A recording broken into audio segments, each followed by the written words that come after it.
For now, I shall bring in my panel on quite a dramatic night, I have to say, in Parliament for this country. My first panellist, you probably just heard him laughing away. I always say, whatever's going on in our society, particularly in our politics, he always brings a smile. It's the parliamentary sketch writer for the Daily Mail, Quentin Letts, and the political commentator, Matthew Stadlen. Now, if you are just joining us... Oh, good evening. Good evening. I was about to get straight into all of the drama without even saying hello. Don't mind us, Dewberry. You go ahead and do what you have to. How very, very rude of me. If you are just joining, that big news there, Lee Anderson has resigned. Brendan Clarke-Smith has resigned. Of course, I do have to also mention that the Chief Whip, Quentin, had also, just before that, said that anyone that votes against the government's position essentially will find themselves untenable in their role. Yeah, that's not entirely surprising. Simon Hart, Chief Whip, not universally loved, it has to be said. And I think perhaps he's been a bit clumsy about this. There are two ways of looking at this, I'd say. Right. The first is to say hats off to Lee Anderson and to Brendan Clarke-Smith for standing by their consciences and giving up these comparatively minor positions in the Tory Party. The other way of looking at it is that the Tory Party, parliamentary party, has a death wish because fighting among themselves is a terrible look. The electorate doesn't normally like parties that are riven, and that this leaves Rishi Sunak looking a bit like a wobbly tooth. So those are the two ways of looking at it. And my personal view, it's the fandango of politics, and let's see what happens. Well, I can tell you it's going to be a dramatic night in Parliament, voting happening on those amendments of that very controversial Rwanda bill. What will it look like by the time the evening is out? You guys are getting in touch before I bring in Matthew Stadlen.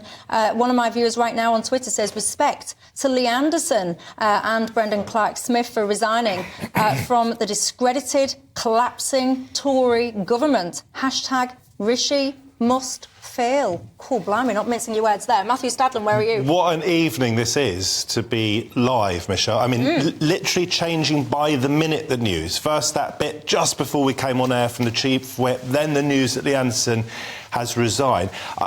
Don't underestimate just what a story this is. Lee Anderson, I mean, maybe the deputy chair, may not be in government, but it is a paid role. Most importantly, he is Sunak's equivalent to Blair's John Prescott. He's supposed to have the common touch. Without He's supposed, punches. Without the punches, he's a big chap. I've been on his show a couple of times. Listen, this man is electorally significant for the Conservatives, and this will be just delightful news for Richard Tice and reform, because Lee Anderson was supposed to be the man who was keeping the sort of hard right or far right, whatever you want to call them, at bay, and now he said, I can't do this job anymore. I cannot be the deputy chair of Rishi Sunak's party. How we brought in the far right? It's only 8 minutes past. Listen, the point is,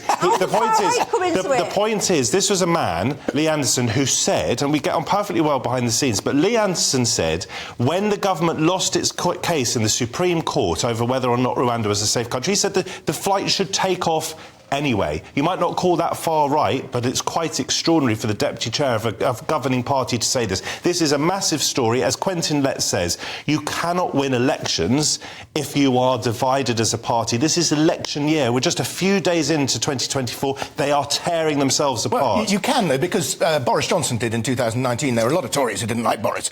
But it is more difficult, certainly. Well, they came across as united, didn't they? One way that... one solution that might be open to Rishi Sunak is to give a bit of ground to the likes of Lee Anderson, and he may have to do that now. Then there'll be lots of people saying, oh, he's a weak PM, he's giving ground. But it strikes me that Number 10's been rather pig-headed in the way that it has refused to yield a bit of territory to the Bill Cash tendency. I thought they could have done a bit of that and then... You don't buy my John Prescott analogy? I mean, this guy... I don't quite buy that, because John Prescott was Deputy Prime Minister, yes, which was a more significant but he was also very a bigger visible figure in Whitehall. But I can see some of the sort of the resonance. The only reason that Lee Anderson is there is precisely to play that sort of John Prescott role. The idea that he has his finger on the pulse of the voters. You have your finger on the pulse of the voters, don't you, Quentin? There's no way the Tories can win this election. I would never claim to do that. You can't compare the Tory party today to the Tory party under Boris Johnson, because although there were divisions, of course there was,